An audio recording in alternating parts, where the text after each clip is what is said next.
সারা বাংলার ধানের শীষে জিয়া তুমি আসো মিশে। আমি আজকে আপনাদের সামনে ঘোষণা করলাম, আমি আপনাদের সাথে একাকার হয়ে মিলেমিশে এই এলাকার উন্নয়নের কাজে হাত দেব ইনশাআল্লাহ। জনাব তারেক রহমান সাহেব সংবর্ধনা সমাবেশে বক্তব্য রেখেছেন, নির্যাতনের একটা শব্দ উচ্চারণ করে নাই, দেশ নিয়ে কথা বলেছেন। মুহাম্মদুর রাসূলুল্লাহ সাল্লাল্লাহু আলাইহি ওয়াসাল্লাম নিয়ে ইনসাফের কথা যেভাবে বলেছেন, আমরা আগামী দিনে দেশে ইসলাম এবং জাতীয়তাবাদ, এই দেশের স্বাধীনতাকে টিকিয়ে রাখার জন্য আমার দল জমিয়তুল উলামা ইসলাম থেকে আলেমদের পক্ষ থেকে ঘোষণা করছি, তারেক রহমানের হাতকে আমরা শক্তিশালী করতে চাই।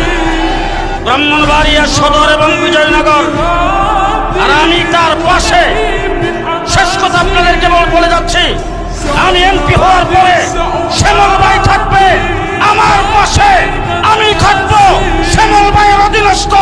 তিনি যেইভাবে বলবেন সেইভাবে আমি কাজ চালিয়ে যাবো ইনশাআল্লাহ।